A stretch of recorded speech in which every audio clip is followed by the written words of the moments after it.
Okay, everybody can hear me, inshallah. All right, let's get started. Ina alhamdulillah, wa salat, wa salamallah, wa rasulullah. I'd like to welcome everybody to our new series of how to perform the prayer.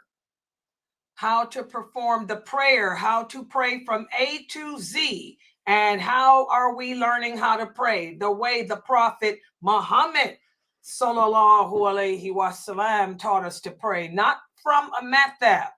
We're not praying from a mat, learning how to pray from a mathab. We're not learning how to pray from somebody else's viewpoint. Okay, and before I begin, let me just answer a question that a couple of the new shahadas sent to me. Some of the new sisters asked me, is it true that we women pray differently than men? Some of the sisters, they attend some masajids, and the masajids are telling them that they pray a little differently. We don't have to bend all the way down and cover to our and place our hands over our knees.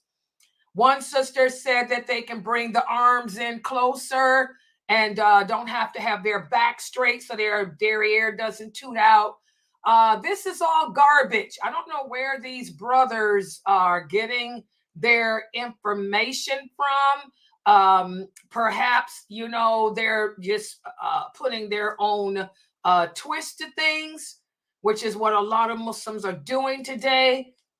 They're putting their own twist or their own likes and dislikes to this religion, and that's not what Islam is based upon. I want all the new shahadas to remember that Islam is based on only two sources: the Book of Allah and the Sunnah of the Prophet Muhammad sallallahu alaihi wasallam. And all actions of worship must be performed the way the Prophet Muhammad sallallahu alaihi wasallam taught us to perform them. And as Aisha radiallahu anha, the wife of the Prophet sallallahu alaihi wasallam, one of the first scholars of Islam, as she said when the women came to learn from her, when the Roman women came to learn the deen from her, as she told them, I heard some people say that we women pray differently than men. She said, this is not true. She said, we pray the same way that the men pray. So anyone telling you that because you are of the female gender, you don't have to have a straight back, you don't have to toot your derriere up, this is garbage. First of all, if a person is praying, what are they doing looking at your derriere? First of all, as Muslim women, and that's going to be a different topic here, we don't pray side by side with the men. Do you guys hear me with that? Because this is a big innovation, another innovation that's happened here in America. Oh yeah, in the South. I'm always talking about the South here. Everything seems to begin and end with the South. They're saying that free mixing, that the women should pray with the men in the main musalla, because this is what the Prophet did. That's not correct. First of all, we need to learn this religion and learn it correctly. First of all, when the Prophet sallallahu alaihi wasallam migrated to Medina, and that's when the Muslims were able to practice their religion openly. First of all, there were only a handful of them. There were not hundreds of women like you see in the masajids down there in Texas. Oh yeah, there were not that type of people. There weren't that many people. And the Prophet did not put the women behind the men like that. Oh no, that's not how they prayed. The women did not pray head to butt of the men. No. As Aisha radiallahu anha said, the men would pray in the front. The young boys would pray behind them. And then the women would pray in the back behind them. So there was a lot of distance between the women and the men in the prophet's time, even though it was a handful of them. They had the teenagers and the young boys. We're talking Ibn Abbas, Ibn Umar, Abu Huraira, and all the young boys, the teens and all, would be behind the men. The women prayed behind the boys. So there was distance between them and distance between the men. It's not like what you see in some of these masajids here in America, masajids in where the earthquake hit. Where did the earthquake hit today? LA. We have a masjid in LA that has free mixing. Y'all see where Allah sends his punishment? There's a mosque in LA that allows, it's a large Islamic center. And the women and men pray basically next to each other. This is not Islam. That is not the way the female companions carried on with the men. Oh no. Oh no, there was a big distance between them. The boys and the teenagers were in front of the women, not no man. Aisha was not standing head to butt with Umar.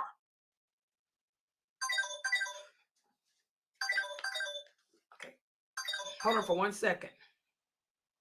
Jayla, Assalamu alaikum. I'm doing a class, baby. Let me see the picture though. Let me see. Put the camera up so I can see y'all. Oh, subhanallah. Let me see. Assalamu alaikum. Oh, why she turn her head? Assalamu alaikum. Oh, hold on for a minute. God, these my grandkids. Hold on. Assalamu alaikum. Where's Hassan and them? They're not in school yet, right? No. But are they getting ready for school and everything? Yeah, kind of. Let me see. Who's that you're looking at? Who's that in the room? Let me see. Naya, the one that you call pretty all the time. Oh, hi. Okay, well, you know, I got a class, but you know, when school starts next week, there's going to be some rules and guidelines for the little boys. You know that, right? That means, I know you're an adult, Jayla, but you need to get yourself in school, and I don't want you having company over there doing while the boys are in school. They have to concentrate on their classes because me and my mother are going to keep an eye on them to make sure that they go to school every day and do their work. So you're going to have to, and by the way, you got to pay your mother some rent. No, I'm not. No, Jayla, you got to grow up. You pay. No, you pay your mother $250 a month. Okay, so sorry guys, my grandkids. Fresno, you need to talk to Jayla. She better pay some rent. Okay, I'm sorry, y'all. I mean, I'm streaming and teaching all day. I have to jingle with the grandkids. So they getting ready for school. You know, I got to keep my eye. I got two little one of my grandsons got killed. Y'all know that. So I got two more left. I ain't got but two more grandsons left. I don't want them to get gunned down. I tell y'all, America's a violent place to live. So I'm keeping my eye on these two grandsons. Don't know lives matter. Don't know lives matter in America unless you're an Aryan. And that's the truth. All right. But anyway, back to the class. So this misconception, remind me to edit this. This misconception, guys, that women and men, that the prophet companions prayed together, that the women and men all prayed side by side or right behind each other. That's not true. The prophet Muhammad put the boys and the young men behind the men, and the women were in the back. So the men couldn't see the women. If the men looked behind them, between their legs, they saw other men, other boys, not the women. And also to let you guys know, there was a separate door. The Prophet, and we're going to go over them hadiths. The Prophet sallallahu alaihi wasallam wouldn't even allow the men to get up when the prayer was over. And they would give salams and salam out the prayer. The Prophet would not even allow the men to leave until after the women had left. So there was no way that the men could turn around and say, hey, what's up, baby? Age, sex, location. That didn't happen in the Prophet's day. Oh, no. It was a big distance. The distance, like I said, was so big that they couldn't see the women because they had the boys behind the men. That's not based on distance. That's based on blocking. The Prophet used the human body as a wall because in the 6th century, they didn't have block buildings like that. So the Prophet used us, the human being, as a wall. What was the partition between the women and the men? The young boys. Y'all understand? What was the petition between the women and the men?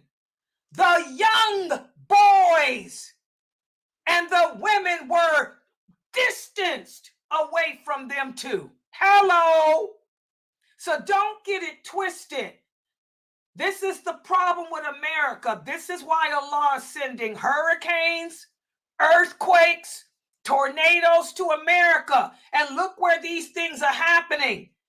You got these people that call themselves scholars. And look where the earthquake is happening, right there. Look where the hurricanes are happening, right there. Look where all the storms and natural calamities are happening, right where these men and women are that are pretending to be scholars of this deen, who are thinking that they can change the religion to accommodate the feminist movement, to accommodate the LGBTQ, all because they have been promised positions of power and authority, and they have been promised fame and recognition, and they have been promised, a lot of them, money from the federal government. Don't get it twisted. From the federal government. The Democratic Party, to be technical. The Zionists themselves. Oh, yeah. American politics. So whoever's telling you sisters this, they're a bunch of liars. And Allah is going to deal with them for lying on the Prophet.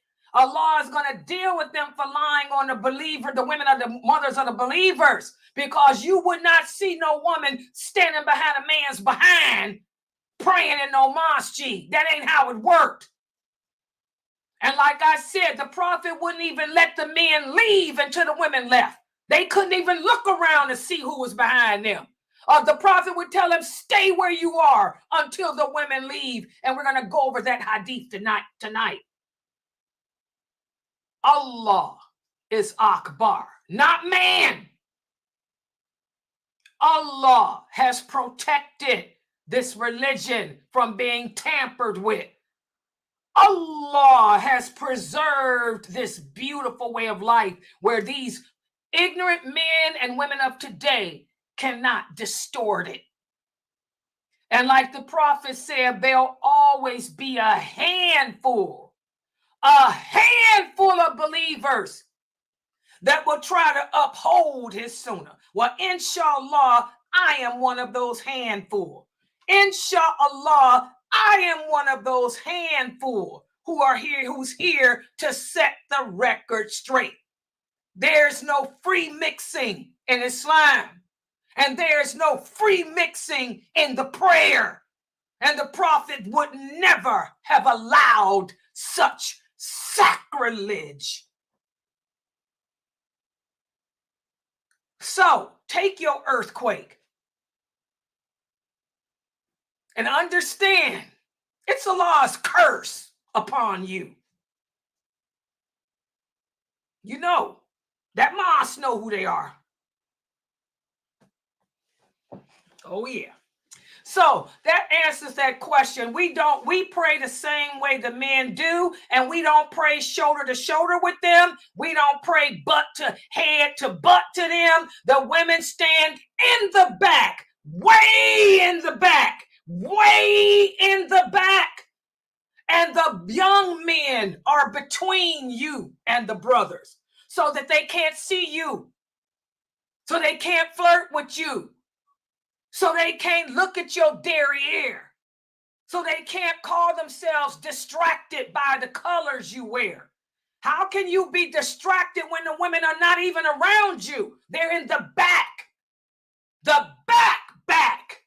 a big enough distance where there was no fitting. How much was the distance? The distance was so great that there was no fitting. And what was the partition? The partition was the human body. Just like if somebody came to my house to pray, let's just say that I invited some of the brothers. Let's say I was married. Let's say my husband invited 4 brothers over for dinner and their wives. If we were going to pray, and their children, if we were going to pray together, the men would stand in the front. We'd gather all the children. We'd put the young boys behind the men, and we women would stand way back from them, and we'd pray that way. Y'all understand? So when they tell you the prophet didn't pray with a partition, that's really not true. He did have a partition. The partition was the human body, the young boys. That hadith is Sahih Bukhari. The young boys, as Aisha said, were between us. And she says, so the men couldn't see us. You brothers need to learn these hadiths. Just because you memorized how to sing the Quran don't make you no scholar. Until you learn those hadiths, you will never, ever, ever understand the Quran. And until you learn Aisha, radiallahu anha's fatwas, you will really never understand this religion. Because she breaks it down in detail. Women are more articulate than men. Women like to talk, so we give more details. Just like I'm giving more details than you brothers give. Y'all say, oh, no partition. Oh, that's a lie. What's the little boys? Isn't that a partition? It's called human body. We women are smarter than you brothers. More articulate. So you better learn Aisha's fatwas. Okay? And again, nowadays we have separate rooms. And this is another lie too. I also heard that one of these famous personalities said that even under the 4 caliphs, that's not true. Uthman, may Allah be pleased with him, was the one who began the biggest expansion of the mosque and the city of Medina. He was the one that built houses that were 2 and 3 stories high. He was the one that expanded the mosque in size and number of rooms. The women did have areas that they could go to during his caliph and after to pray. So I don't know where these brothers are getting their information from. They're not learning the hadiths, and they're totally disregarding the fatwas of Salama, the fatwas of Aisha, radiallahu anha, the fatwas of Zainab, the daughter of the prophet. You brothers got to stop picking and choosing what y'all want to accept.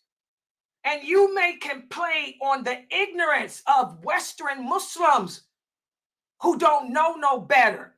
But there are some of us Eastern Muslims, like right here, who was born here and do know better. So y'all need to stop it. Stop misleading these American Muslims.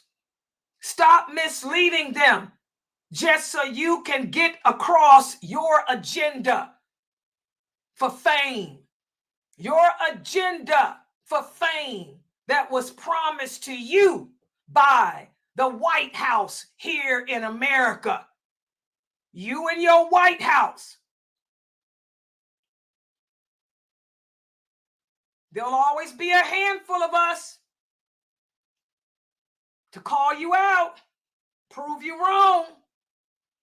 All right. So do you sisters understand that the women and men did not pray next to each other or straight behind each other in the prophet's time? Is that clear? Did I answer that? I need somebody in the Zoom to show me that to pay attention, because this is important stuff, and I need to know, am I breaking this down for these new shahadas?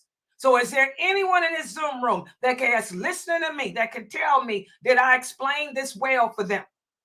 Yes. Yes, you did. You know, because I'm sick of this crap. Okay?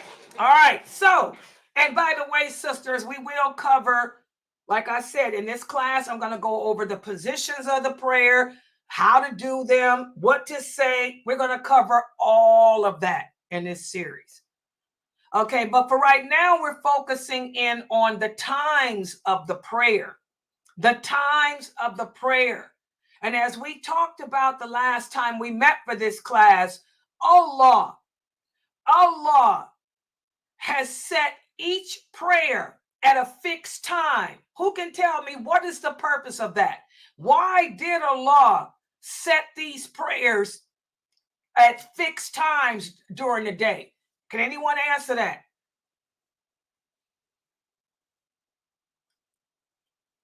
Why did he make it so that Asrs were at that time, Dhuhr at that time, Maghrib? Why did he break it? Why couldn't we couldn't just pray one time and call it a day? Why did he spread them out at different times of the day and the night? Why did he do that? What was the purpose?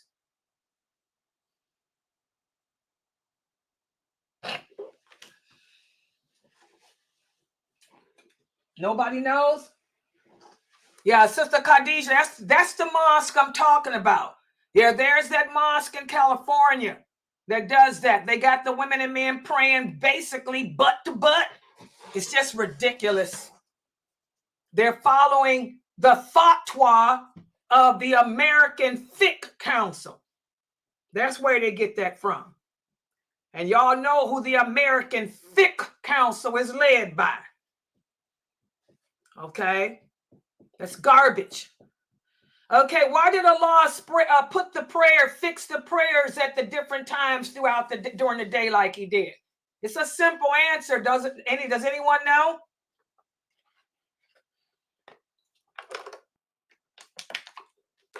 So you can do what you have to do within that time frame. That too, but why is it that we pray 5 times a day and they're spread out at different points of the day? What's the purpose of that? Exactly, Miss Jackson. Good job. And I want y'all on the Zoom to pay attention. You guys are not learning anything. I don't know what's going on with y'all in that Zoom room. What y'all doing? Watching the Olympics? What you doing? Playing with the kids? Y'all better learn your deen. Good job, Miss Jackson. Allah did it so that we can remember him. The whole point is he wants us to remember him as often as we can.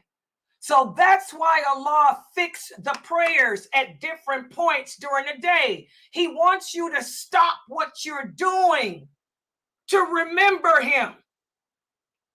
He wants you to put him before your job. He wants you to put him before your children, before your wives, your husbands, before this dunya. So that's why each prayer has a fixed time. And out of the mercy of Allah, like she said, he gives us ample time to pray each one. And by the way, when does each prayer end? Can anybody tell me? When does each prayer end? In other words, how long do I have to pray a salat? How long do I have to pray dhuhr? How long do I have to pray asr? How long do I have to perform a prayer? Can anybody tell me? An hour? Until the next prayer comes in? Yes, we have until the adhan for the next prayer. That's the mercy of Allah. So if dhuhr comes in at 1 o'clock, you have between 1 and 1 o'clock until the adhan for asr. Y'all understand? If dhuhr comes in at 1 o'clock, asr comes in at 5. You can pray dhuhr up until the adhan is called for asr at 5. So that's the mercy of Allah. So a lot of people will tell you that if you don't pray as soon as the adhan is called, you prayed your prayer late. That's not true. And we're going to go over that hadith today. No, you're not praying your prayer late. The Prophet Muhammad said to pray a prayer late is to pray it outside of its time frame. So if dhuhr comes in at 1 o'clock and I don't make it until 4, I'm not praying dhuhr late. I prayed it. I'm on time. So this is another misconception. And a lot of us as parents, you have to be careful, because when you tell your children that if they don't pray as soon as the adhan is called, you're going to make them hate prayer. I know. I grew up in America. I know Elijah Muhammad. I don't come from no crazy background. I come from Surat al-Mustaqim. I ain't never been part of no Nation of Islam. I'm a Muslim, born and raised in America as one. Okay? And my mother, to teach us to pray, she at the beginning had us thinking, you got to pray right now. So that's kind of hard. I mean, I was a little 7-year-old kid, 8-year-old kid, and you telling me because the adhan is being called, I got to get up now and stop eating? She had us stop eating our food. You know, if I was in a tub, get out the tub, Layla. Oh, that makes it hard, and that kind of turns the children off. Teach them the religion the correct way. Don't try to scare them into praying, because when you put fear in people, the people are going to grow up resenting it. Okay? Just tell them the adhan has been called. Finish eating or finish cleaning up your room, but when you're done, don't forget to make your prayer. You don't have to stop and just go pray unless you're doing something like watching TV. Now, if I'm not busy doing anything, if I'm just sitting there watching Leave It to Beaver, that's different. You can turn Leave It to Beaver off and go pray, Layla. But if I'm cleaning up my room or taking a shower or eating dinner or something, oh, thank you, I'll get to it as soon as I get done. That's the mercy of Allah. Does everybody understand that? So this is a misconception. When people are telling y'all you got to pray immediately, that's garbage. You have until the beginning of the next prayer. Allah made this deen easy. When we put our opinion in, we make it hard. Okay, so that's basically what we spoke about the last time we met. And then I also went over the times of dhuhr, the times of asr, the time of maghrib, and the time of isha. Does everybody understand? And I told you guys your homework for the weekend was, when it was time to pray, to look outside at the sky to see if you can tell when the time of prayer is, because you never know. When the war hits, it will hit here. When the war gets to America, you ain't gonna have no clocks. when they start bombing you, putting you in concentration camps in America, you know, you're going to have to look up at that sky to be able to recognize the time of the prayer. So what I've done is put some pictures together to see if I can help you guys to try to figure out the time. So let's see. Let me put my PowerPoint up.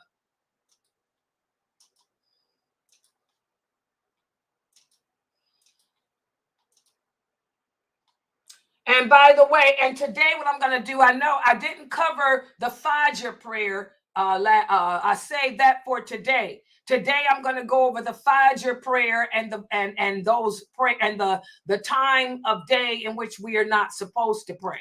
So I'm going to make this screen larger. Okay, so let me do this.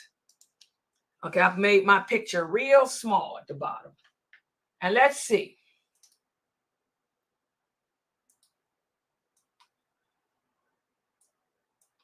The times of the prayers. Let's see if you can recognize. Okay, I want you guys to look here. Look at the sky. Look at the color. Who can tell me what time, what prayer is this? And you don't have to confuse it because you look at the top, you see this white thing right here. Y'all see that? What's this white thing here? Can anybody tell me? What is this? What is it? What is this white thing? Say it again. The meridian? No. This white, y'all see my mouse? Is the sun? No. What's your mouse? I can see the mouse. Look at the picture. Y'all, I don't know if y'all can see in here. Can you guys see on YouTube where my mouse is at? Right here is a crescent. There's a crescent right here. What is this? When you look up in the sky and see a crescent, what is that? What's the crescent? Was it sunset? Okay, no. Okay. All right. I want everybody to look. Do y'all see that white speck right here? It's a crescent. All right, y'all don't know what a crescent is. Okay. We don't see no. It looks like the moon. No, we don't see That's no. it. It's the moon. Y'all don't see the moon right there? Yeah. Thank you, Anissa. That's the moon. So that should tell you what prayer this is. The moon is right there. That's Maghrib. So look at the color. I want everybody to type what prayer you think it is. They said Maghrib in here. What do you guys think? Maghrib. Okay, good job. And why was I emphasizing the crescent?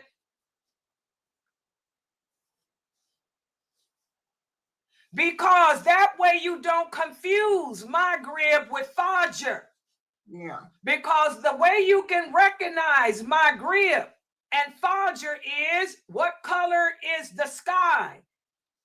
Orange. Whenever you see orange, that's either sunrise or sunset. So how can I look at this sky and know that this is Maghrib and not Fajr? Because of that white thing at the top. If it's Maghrib, you will always see the crescent of the moon. Or you will see the moon. The sun doesn't look like that, guys. Did y'all look outside? When have you ever seen the sun look like a moon? Big difference. The sun doesn't shine like that. So that's how you can tell Maghrib from Fajr. Fajr, the sun would be at the bottom. Because when Fajr time comes, the sun is rising. Maghrib, the sun has set. So if the sun sets, that means you ain't gonna see no sun, right? So if you do see a white thing in the sky, it's got to be the moon because the sun has set. Do you understand now, Geechee, why I was emphasizing that moon? You can't see it. Yeah, you can't look at this and say, oh, this got to be Fajr. Because Fajr means the sun would be at the bottom, not the top. If you see a white thing at the top, that's the moon. The sun would never be at the top except on the day of judgment.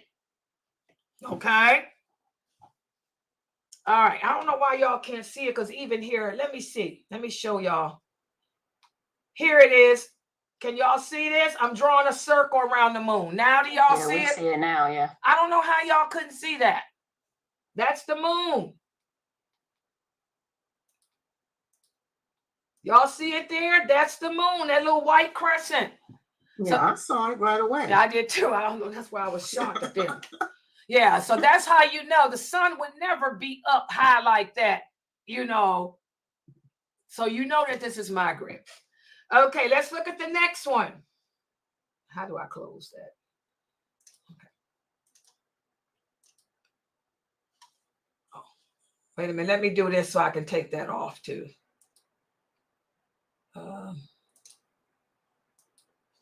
Okay.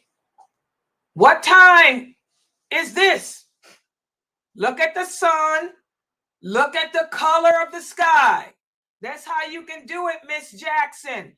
Look at, are there any colors? All you see is blue and clouds.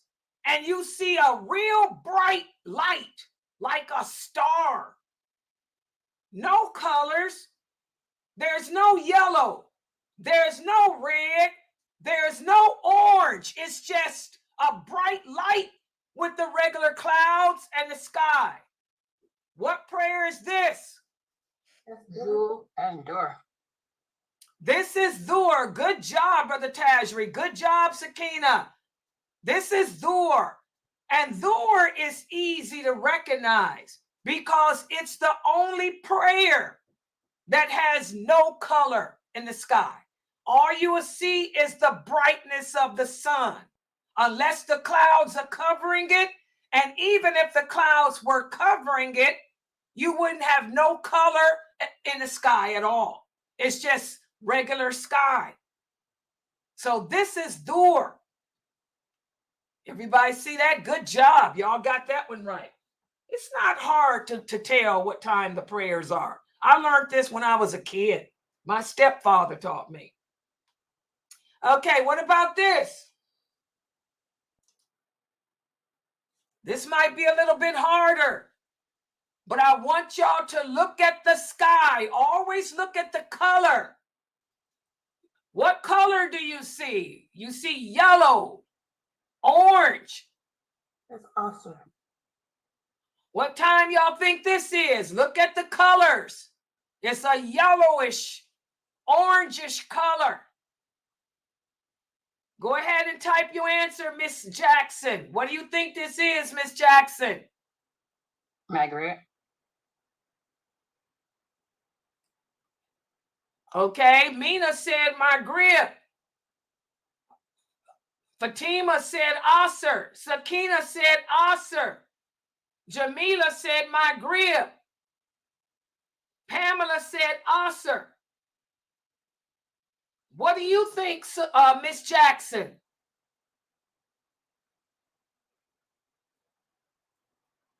Miss Jackson, what do you think? Okay, the color. If it was Maghrib, what color does the sky have to be in order for it to be Maghrib, guys? This is how you can tell Maghrib from Asr. What color is this? Okay, for Maghrib, the color of the sky is red, not orange, red. When the sun sets, the sky turns red. Do you see any red here? Or do you see yellow turning orange? Okay, when the sky is yellow, that's Asr. So for those of you who said Asr, you got it right. This is Asr. This is Asr time. This is not Fajr. Fajr is totally different. Fajr is dawn. Fajr is dark outside still. It's not, at Fajr, it's still dark, guys, with just a little sliver. This is Asr.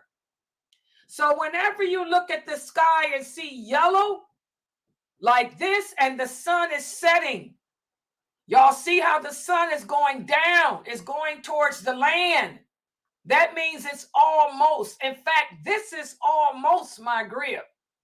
This, when you look at the sky and see it yellow with orange at the bottom, that means you ain't got but 30 minutes. I'm going to be honest. That means you ain't got but 30 minutes to make that Asr, or it's going to be Maghrib. That means that you got 30 minutes.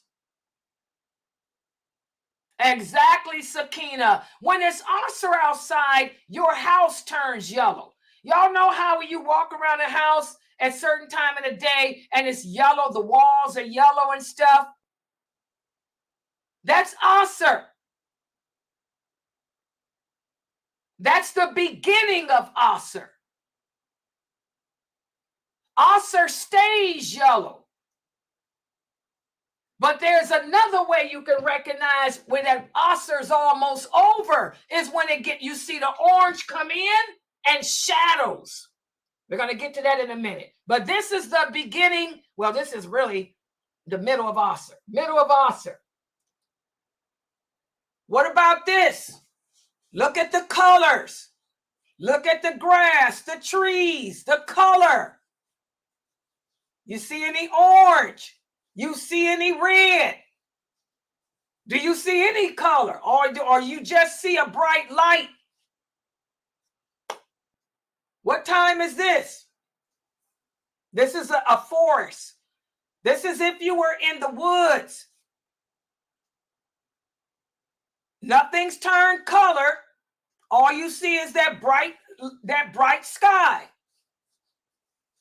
Good job, Halima. Good job, Fatima. This is Dhuhr. This is still Dhuhr. But this is how Dhuhr looks if you were in the woods or if you were sitting outside and you got a lot of trees. Okay, there's no shadows. There's no shadows. It's just beautiful light. You can see the color of the grass still, the color of everything. But there's lights. Yeah, this is Dhuhr. Okay? What about this? Here we go. Look at the colors.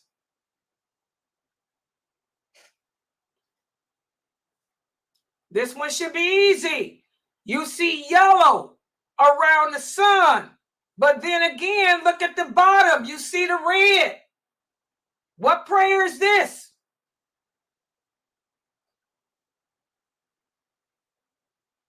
Maghrib. Remember, I told you, how can you tell the difference between Maghrib and Asr? What color will you see more of for Maghrib? We've seen more red from red. Exactly, red. So what prayer is this? Maghrib. This is Maghrib. This is Maghrib. This is sunset. This is Maghrib. Okay? Remember, how can I tell the difference between Maghrib and Fajr? For Maghrib, the red will be at the bottom. For Fajr, the red will be at the top. At the top of this, it's yellow and orange. So this is Maghrib. The red is at the bottom. If the red were at the top, that's how you'd know that the sun was rising, and it would be Fajr.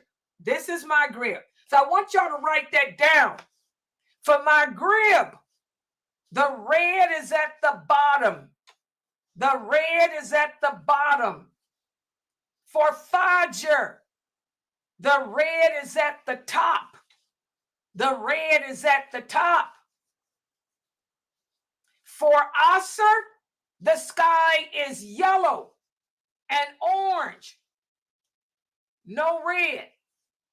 Yellow and orange. No red.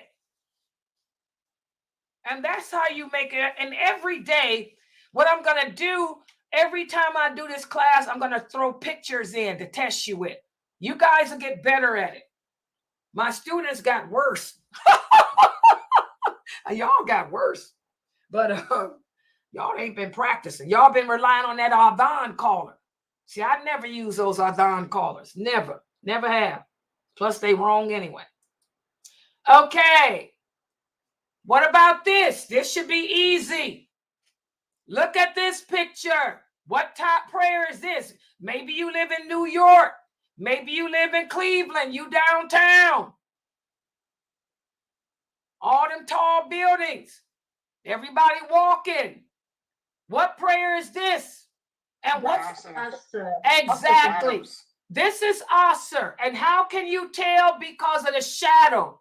This is what I was telling you. When you can see your whole body, when you can see the shadow of your whole body on the ground, that's how you know it's Asr time. And by the way, this is the beginning of Asr. This is the beginning of Asr. So if you're walking around downtown and you see your shadow, this is Asr. Fajr has no shadows. Fajr has nothing. Fajr is dark with just a little light. None of these pictures are Fajr. I'm letting you guys know I haven't used any Fajr pictures. I'm going to save that for the next time. But none of these are Fajr. Fajr is dawn. Fajr is an Arabic word that means dawn. Dawn doesn't have any light.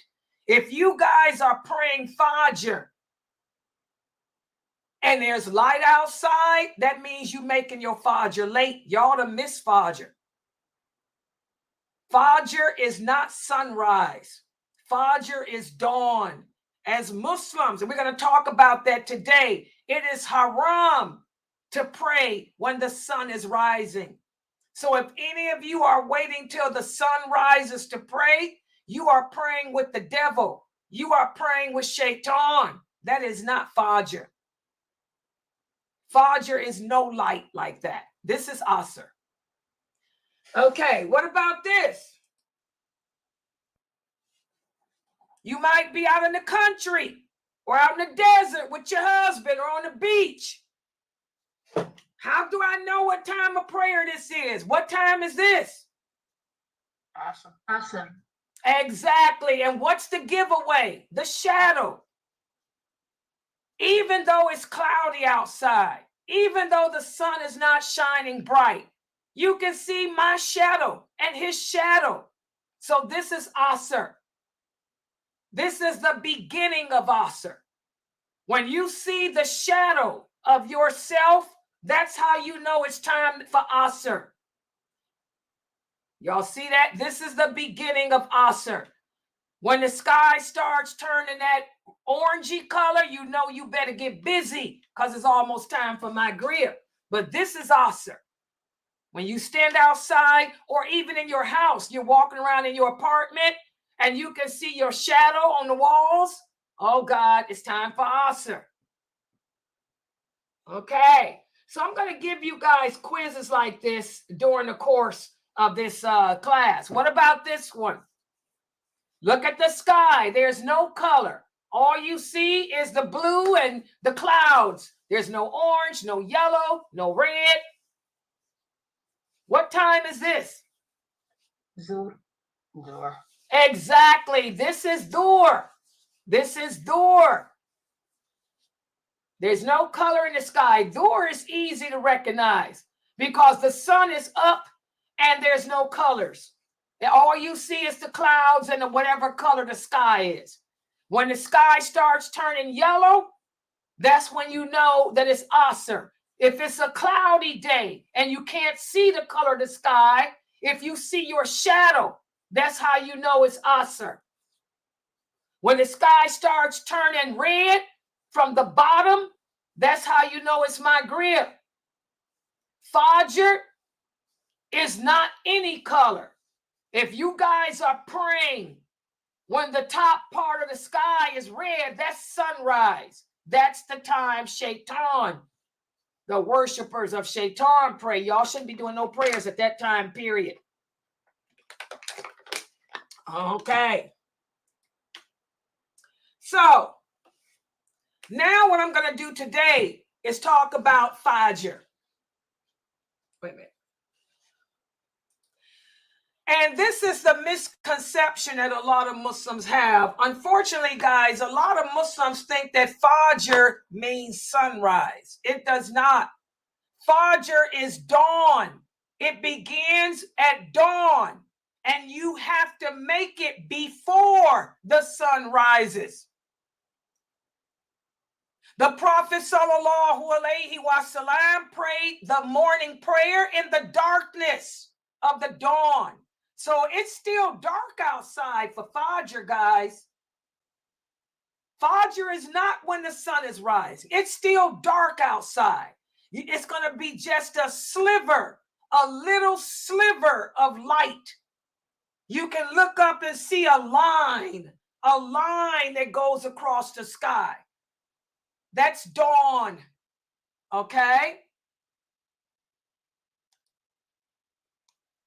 Aisha, and this is the hadith I wanted to show you guys. These brothers telling y'all that the prophet and the companions, they used to pray butt to butt, the women next to them and they butts touching them and all that. This is a lie. The women prayed in the back. They were not near the men. They were nowhere near the men. And the partition was the young boys. And Aisha, radiallahu anha, says the believing women, and that's the difference. Some of us are believers. Some of us are not, even though we all claim to be Muslims. The believing women would pray the morning prayer with the prophet, enveloped in their clothing, and they would return to their homes after the prayer, and no one could recognize who they were due to the darkness of the dawn. The prophet took precautions. Allah gave us precautions to separate the women from men, so we don't have all that free mixing and sex like what's happening in the masajids today. Oh yeah, a lot of sex going on in these masajids. Sex out of wedlock, I'm talking. Because you intermixing. And you're lying on the companions. You're lying on Allah. You're lying on the prophet because the president, the Democratic Party promised you to be on the task force if you support them and get the Muslims to vote for them. Okay? So you want to revisit the religion and make some changes like the Jews did with their book. Well, we're going to stop you from that. You can make your fatwas for your fiqh councils, but ain't nobody got to follow them or listen to them. Okay? So, Fajr is still dark outside, guys. It's not daytime yet. We have another hadith where the Prophet sallallahu alaihi wasallam said, pray the Fajr prayer at daybreak because your reward will be greater. Make the Fajr prayer at the shining time of dawn. What's the shining time of dawn? I'm going to show y'all some pictures in next class. It's when it's still dark outside, but there's a light, a little light at the top of the sky. I'm going to show y'all some pictures next time, okay? In another version, make the Fajr prayer at the shining time of the dawn because your reward is greater. So Allah, He perfected this religion for us. Do you think that Allah was going to have women and men praying in the early morning like that? No. We're going to talk about why. And now this is another misconception. A lot of the young brothers come to me and they tell me that their imam told them that as long as you catch the ruku'ah, the bowing, you've caught the prayer. Is that what the Prophet Muhammad said? No. The Prophet sallallahu alaihi wasallam says, whoever catches one rakat of the prayer has made the prayer on time. And what is a rakat? The rakat is completed when you're prostrating, because there is no prayer without al-Fatiha. That's the standing. Also, the ruku'ah is a pillar. The prostration is a pillar. So if you catch the prostration, that's one rakat. The bowing is not a rakat. Everybody understand that? And where's my dalil? Again, hadith. Imam Bukhari, whoever of you catches one prostration has caught the prayer. There's your dalil from the hadith. Can't get no more authentic than that. So if you join the prayer when the imam, is prostrating, you've caught the prayer. Does everybody understand that? So the prostration is the rakat. Here's the evidence. As Imam Bukhari tells us, that's why these brothers need to learn these hadiths instead of memorizing how to sing. The prostration is the rakat. The one that catches the one rakat of the morning or afternoon prayer should complete the prayer, even if the sun is setting or rising. And one rakat means if you catch it by the prostration. Does everybody understand that? And there's the dalil. That's for the young brothers. And I'll go back over that. When I start teaching you guys how to pray, I'll go over that again. But I wanted you young brothers to see that, because it's not ruku'ah. It's not the bowing. It's the prostration. So that brings us to the question that many of you may ask, well, what if I oversleep? What if I oversleep and miss Fajr? Or I oversleep and I miss Dhuhr?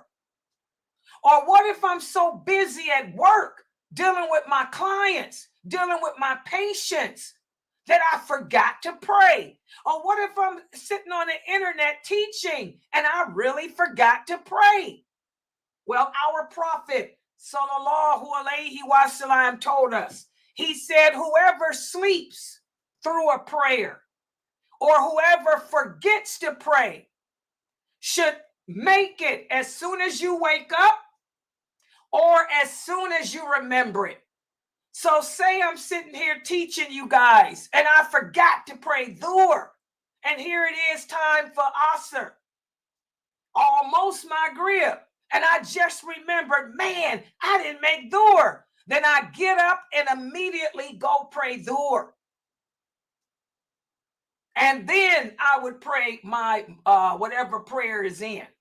Y'all understand? So pray the prayer you miss first, and then pray whatever prayer is in when it's time. Okay? The same with sleeping. Let's say, for example, and this used to happen to me a lot, I work third shift. I wake up at Maghrib. I missed Dhuhr and Asr. I was asleep. Allah doesn't hold us accountable for what we do when we sleep. So when I wake up, I'll get up, make wudu. I would pray Dhuhr first, then give salams, and then I would call the iqamat and pray Asr.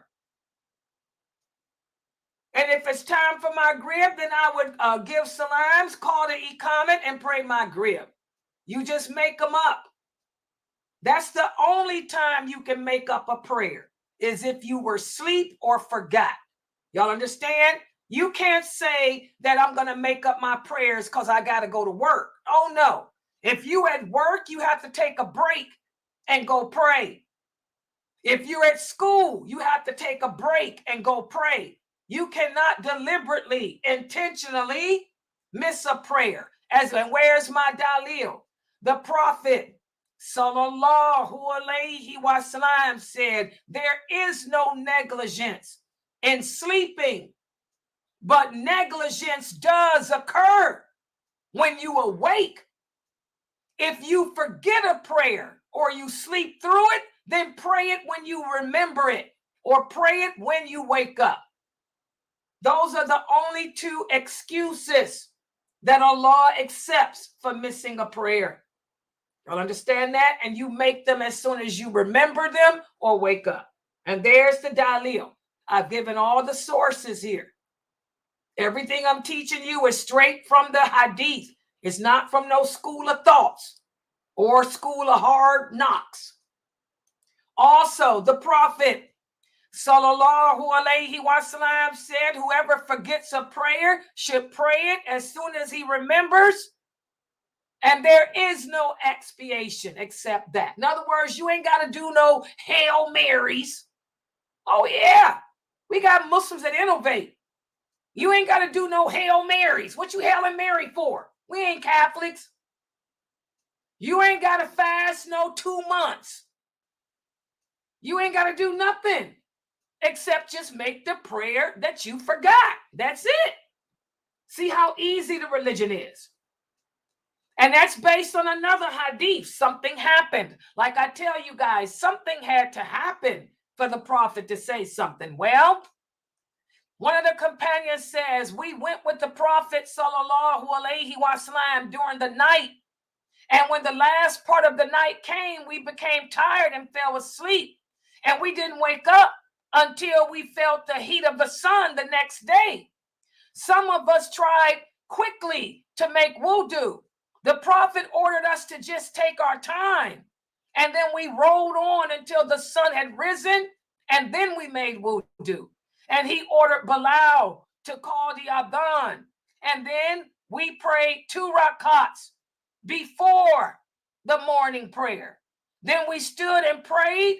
We said, "O Messenger of Allah, should we make this prayer again tomorrow?" The Prophet said, "No, why would you have to do that? Would your Lord forbid you from interest and then take it from you?" So that's the dalil. They had overslept. Their companions and the Prophet had overslept and missed the prayer. They waited until the sun had risen and then they went on ahead and prayed it. And there's no expiation for that. And there's the dalil. And that brings us to the last thing I want to talk about just for today. And by the way,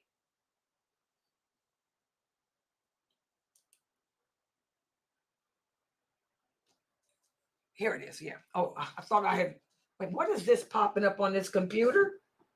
My laptop. It says HP audio switch. Y'all can still hear me, right? What is this audio switch? Y'all hear me? Yeah, we can hear you. Yes, we can. I don't know how that popped up. Okay.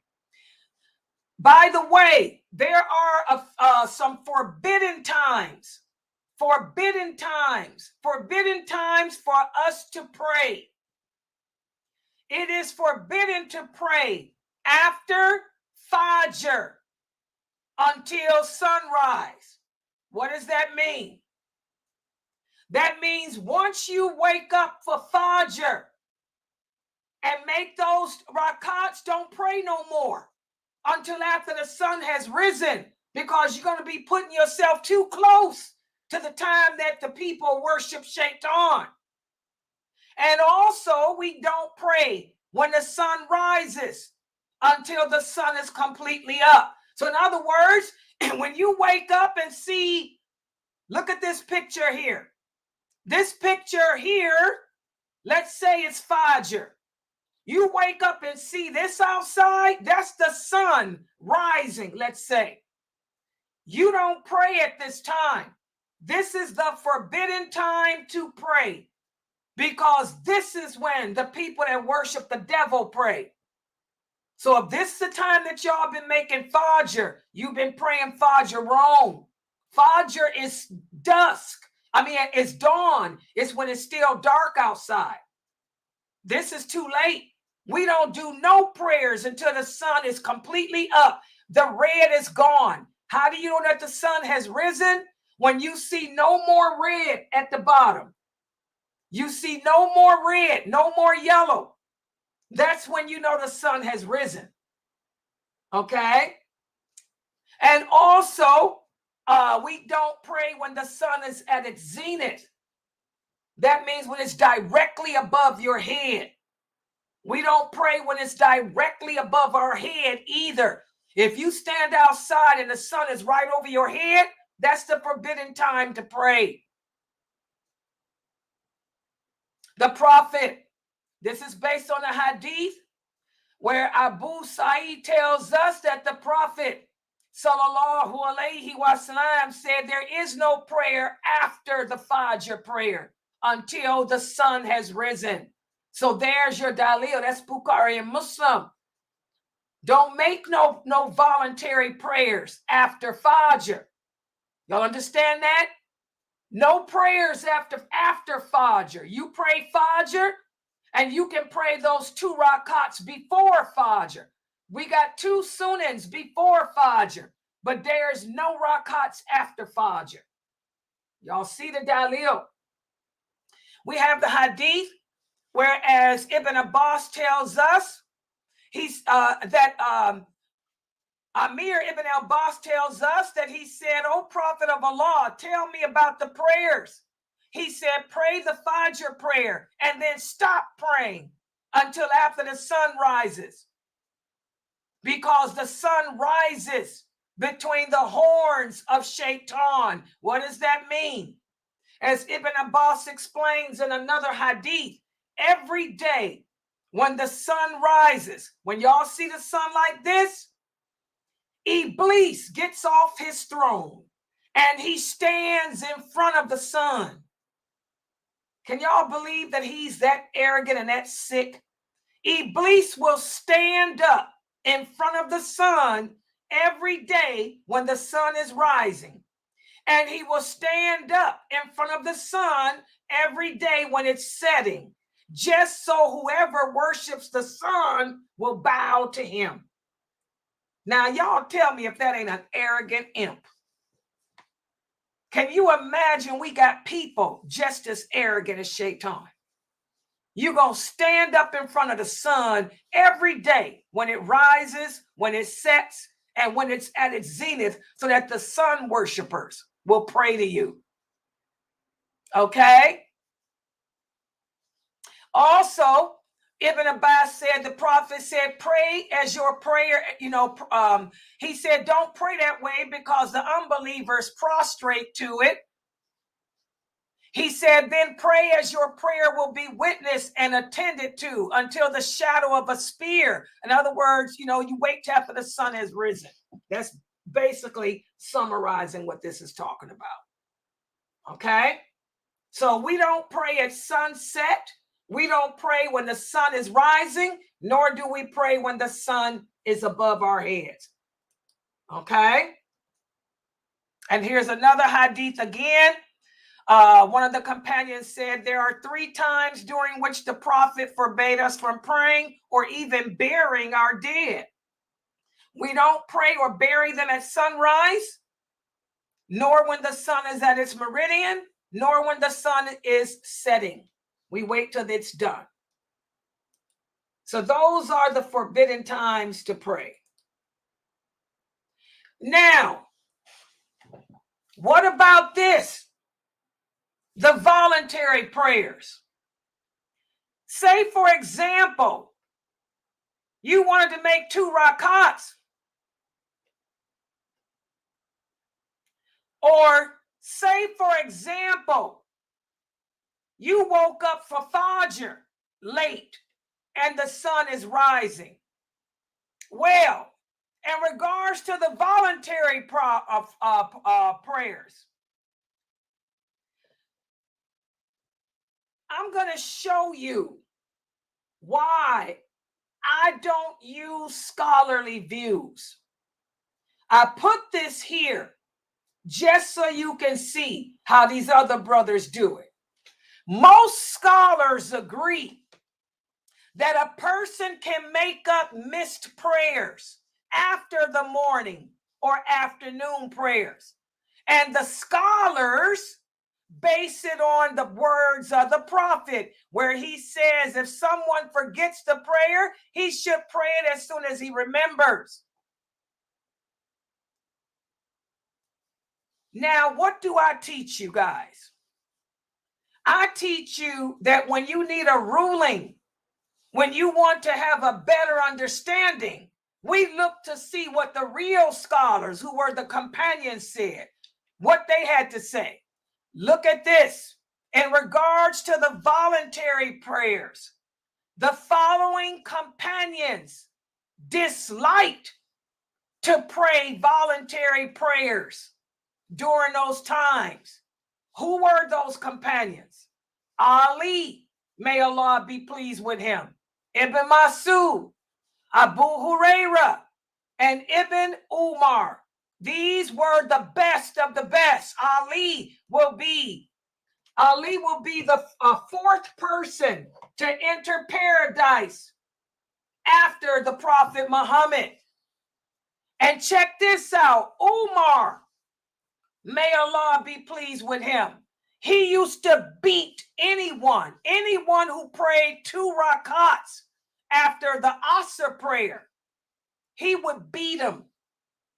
Not only would Umar beat them, but Khalid bin Walid did too. Now, who understands this religion the best? These companions do. So I did this so y'all can see how when y'all ask me questions about the deen, I am always going to give you the answer based on those companions. And I don't have to look to see what the 4 imams had to say. I don't care what Imam Shafi said. I don't care what Imam Hanafi said. I gave you guys what what Umar said, what Ali said, what Khalid bin Walid said. Nobody understood this deen better than him. If Umar used to beat a person for making voluntary prayers after Asr, then that should tell you we can't do it. If Ali said you can't do it, Abu Huraira said you can't do it, Ibn Umar, the Prophet may do it for all of these, Ibn Masud. Do you think I'm going to take anybody's opinion over theirs? Khalid bin Walid, you think I'm going to take anybody's opinion over his? So that's why I put this here. You won't see me doing most scholars. You will see me answering with the understanding of the original companions. I'm not even going to put the 2nd generation here. I am not even going to put the 3rd generation's view. I'm giving you the original's view. Everybody understand that? I just did it so y'all can see this is how I answer y'all's questions always. Okay? Finally, a lot of you asked a question. Sister Layla came to the masjid and the iqamah is being called. In fact, wasn't that one of the questions I had last Friday? A brother asked, and I think Jamali answered it for him. The brother was asking, what do you do? Or was it Dr. Ali? No, I think Dr. Ali answered it for him. You know, you come to the mosque and they're calling the iqamah. Well, let's take a look at this.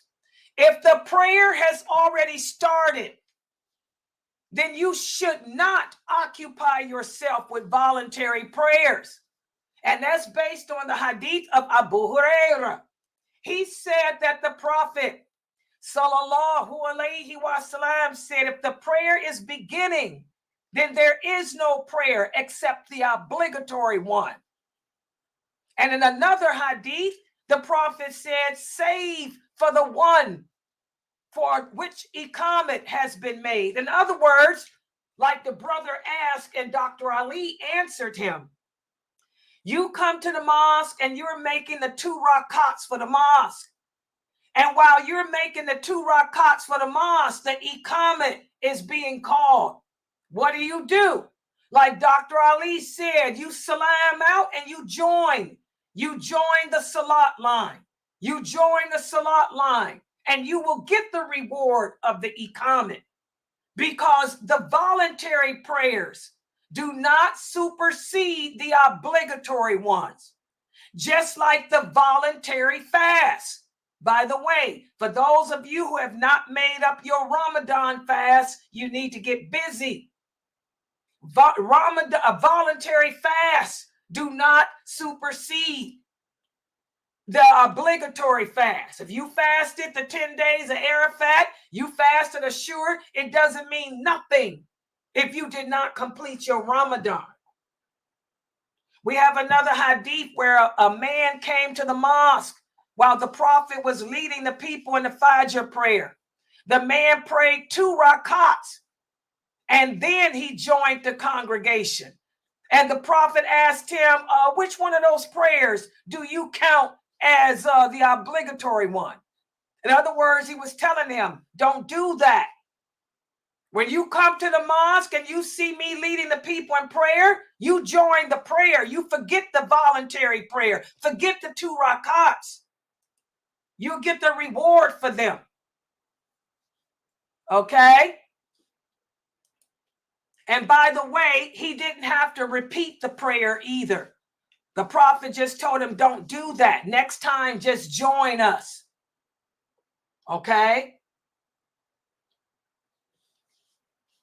All right. So this is what I wanted to go over today. And here's all the dalil if you want to take screenshots of that. So if you're at the mosque, you come to the mosque and they're praying and you do 2 rakats and then join the line. Do you have to pray your prayer over? No, but that's incorrect. Next, don't do that anymore. You forget the 2 rakats and join the prayer instead, because the voluntary prayers do not take precedence over the obligatory ones. Okay, so that's all I wanted to go over for today. Now, when we meet again for this class on Wednesday, I'm going to give you all a quiz on this stuff. And I know this was a lot of information, but just make sure that you guys watch the video. And I hope you all screenshotted the PowerPoints. And I'm going to also throw in there, next time we meet, I'm going to try to show y'all a picture of Fajr too. Let me see if I can show y'all a picture of Fajr right quick too. Oh, this thing popped up on my computer and I don't know what it is. Hold on my laptop. But let me try this.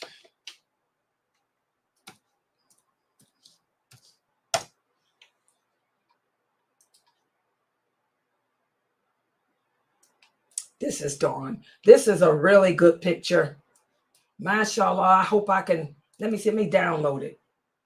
Let me say this and download it and put it on here so y'all can see. This is a good picture of Fajr. It won't let me download. Ain't that a trip? Every time I find something good. Hold on, let me try it again. Won't let me. Okay, hold on for a second. I'm gonna use this computer. This is my better computer anyway. Give me a second. Let me show y'all. Find me a Fajr picture.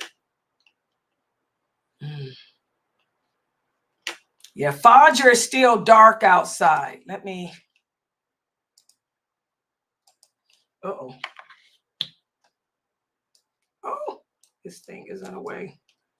Okay. And really, it's easy to recognize dawn because it's still dark. You just see a little light.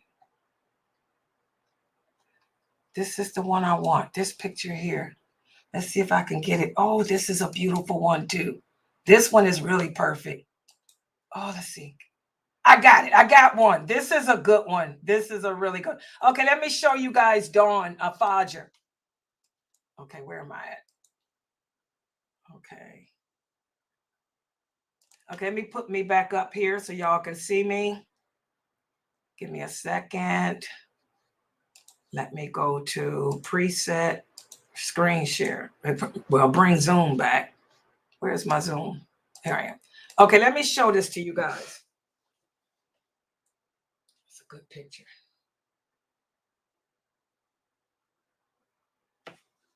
Wow. Okay, here it is. I got it. This is Fajr. Ready? Can y'all see it? Y'all see that? This, oh, let's see if I can make it bigger. This is Fajr. When you look outside, how many of you look out in the morning and see that light? That light like that? This is how it would look if you were in the mountains, desert. But you will see it, that it's still dark outside, but there's a little bit of light, a light in the sky. This is Fajr. This is Fajr. Everybody understand? This is Fajr. It's not sunrise. It's easy to recognize it because it's still dark, but it's just a line. That's what the prophet calls the thread of light. This is the thread of light that lets you know that the sun will be rising soon. That's Fajr. Y'all see that, Mina? Yeah, we see it. Okay, that's Fajr. Fajr is easy. It's not sunrise. And that's a misconception that Muslims have. They think that we pray at sunrise. We don't. When you see that sun, that means it's too late. You done missed Fajr. All right. Any questions or comments? Any questions or comments? I have a question, Sister Leila. Yes, go ahead. Regarding the Iqama, isn't there a hadith that says there is no adhan or Iqama for women? Yeah, that's for women, yeah. Okay. So when we're making up a prayer, praying one after the other, we don't have to say the Iqama in between. You don't have That's for to, women. but I Okay. do. You can. Aisha would do it anyway, but you don't Oh, I have see. to. You know, if you buy, the thing is, because it's not to bring attention. Remember, as Muslim women, we don't make a spectacle of ourselves. You know, if you alone by yourself and, you know, you don't have to call the adhan or the iqamat. I do. I always call the iqamat when I pray anyway, because I don't care. You know me. I Because don't I just fear say nobody. Allah, but I just make that Yeah. intention. Yeah, And yeah, I'm but just you don't saying even, Allah. but you don't have to. No. Yeah. Okay. Yeah. Okay, when you see the sunrise is different, Miss Jackson. Let me show you sunrise again. Okay, hold on, guys. Miss Jackson's confused. Sunrise is not a sliver. Sunrise is if the sky done turn red. The sky done turn red and yellow.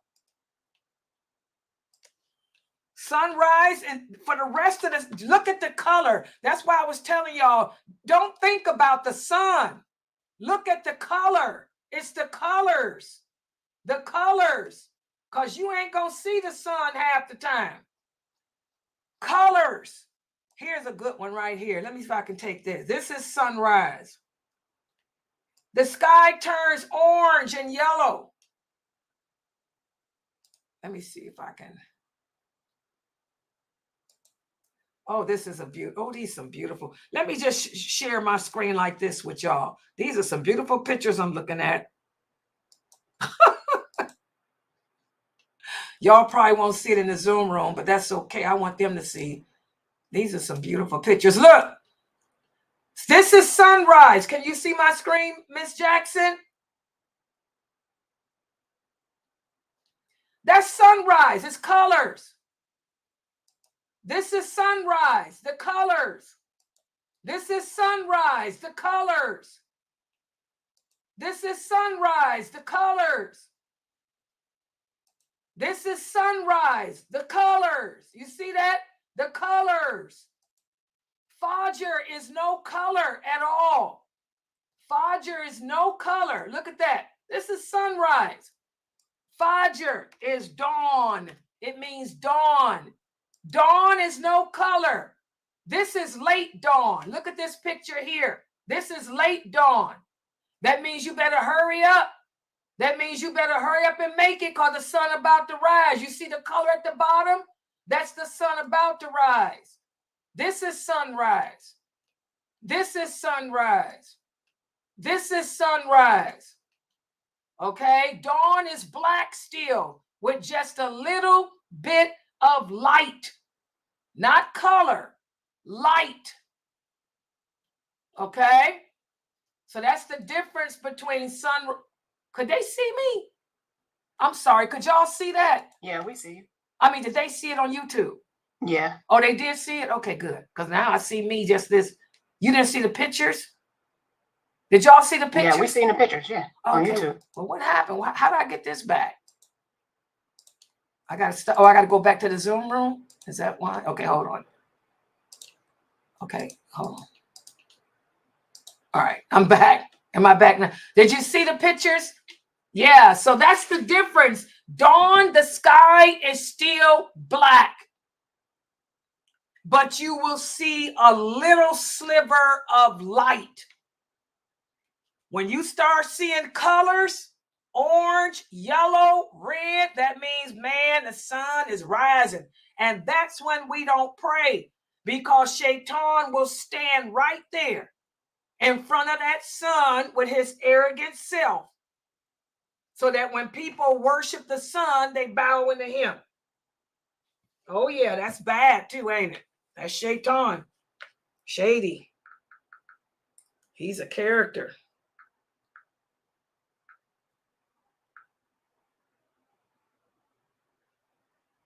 Yeah. Sister Layla, my son had a question. He said that so we was going over of how many prayers we had to say, that the prophet had, we had to say 50 prayers, and then it got reduced. So his question is, did it anywhere in the hadith says that how many rakats or how many the previous prophets had to pray? Like Noah and Moses or any of them? I think there's a hadith, but I don't remember it because it's not important. We don't focus on that because their fiqh rules are not for us. Every prophet had their own fiqh rules. Every prophet had their own regulations. And when Allah sent another prophet, it canceled them out. So we don't focus on what the other prophets did. Allah had sent over 24,000 prophets. There were over 24,000 prophets, and they all had different regulations. You know, Noah's prayer might have been different than Abraham. Abraham's might have been different than Moses.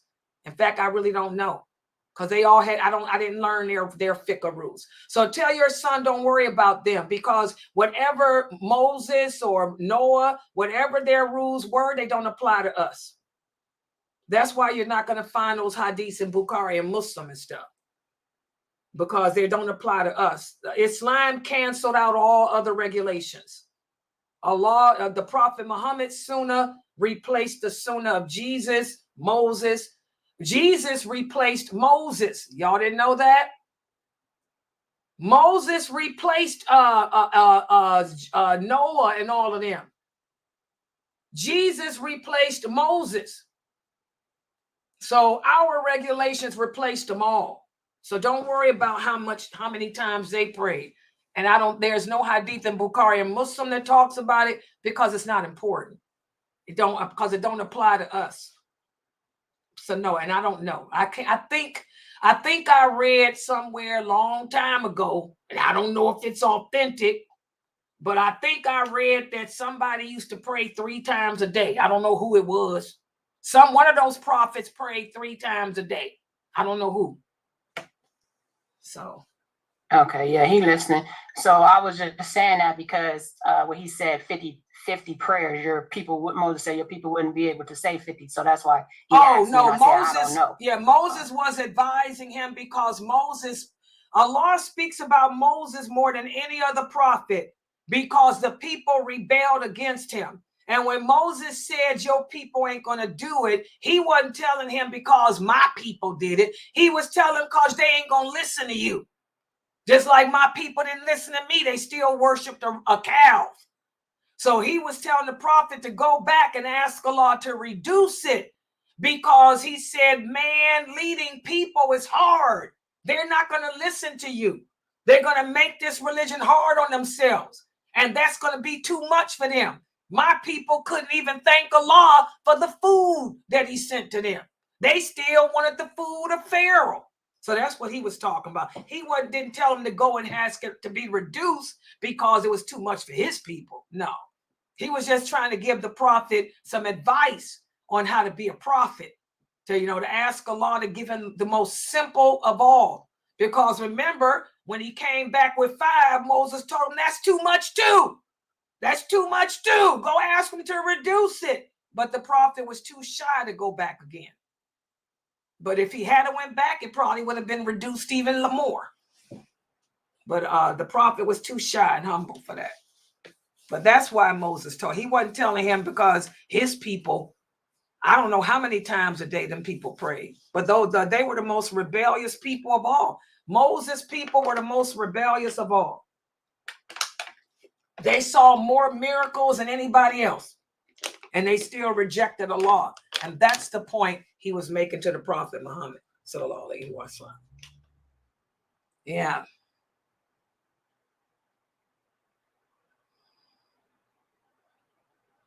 Okay, sister, Miss Jackson, Isha is easy because Isha is when it's gone. What are you confused about Isha? I didn't show y'all an Isha prayer because I figured y'all would know it. That means ain't no color in the sky. Isha is just dark. There's nothing, no color, no light. Isha does not begin until the red is gone. Let me show y'all a picture of Isha. Isha is the easy. Isha and Fajr are the 2 easiest ones because it's nothing but black. Let me show you Isha.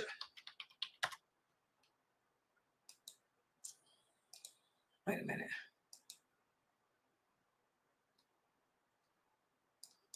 Isha means night. Means night. And that's just what it is. Let me show you this, these pictures. This is Isha. It's Isha outside now. Look outside now. That's Isha. Okay, nighttime. There's no color. This is Isha. See that? Nothing. It's just dark. This is Isha. Dark.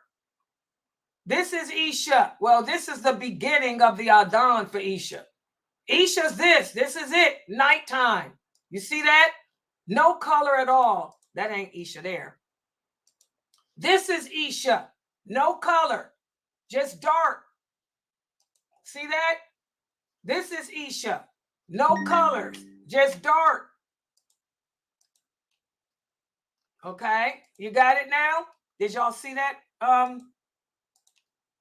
Yeah, we see it. Yeah. You understand now? Isha is when all the color is gone. When you look outside and you don't see no red, you don't see no yellow, everything is gone. It's just nighttime. That's Isha. Now, do you understand? You have to wait till all the red is gone. And it usually takes an hour for the whole sky to turn black. That's Isha. That's why I didn't put no pictures up, because I figured that's too easy for y'all. Fajr looks like Isha, except it's got a little light. Just a little beam of light. Isha is nothing. It's just dark outside. You see the moon, and that's it. Yeah. Okay, any other questions?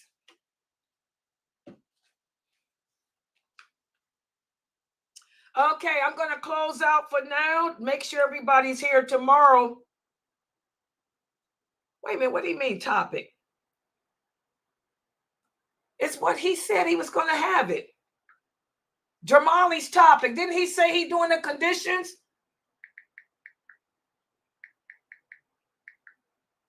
Didn't he? What is he doing? Didn't he do he's doing the pillars and conditions of a marriage contract, right? Yeah, on Wednesday, next Wednesday. Yeah, that's this Wednesday. Oh, I thought you said when you would be gone. I thought it was, but he done moved it around. Of marriage contract, right? Yes. Yeah, that's what he agreed to.